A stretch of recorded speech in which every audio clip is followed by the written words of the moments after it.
Yeah, thank you. Thank you. Lay down, lay down.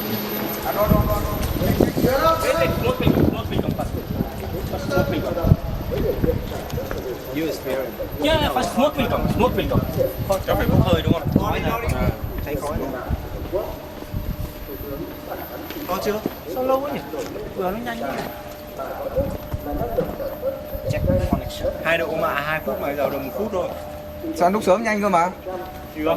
Lúc sớm Tối điện yếu. Đây có mùi rồi đấy. Bạn cái này nó phản quang nhìn kinh nhỉ? Đây, anh cầm cái dán ở bên đấy mà siêu ấy. Em mặt sẵn.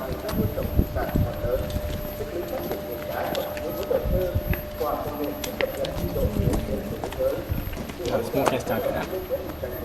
Yeah, I can feel the smoke. Wait. Around it is 170.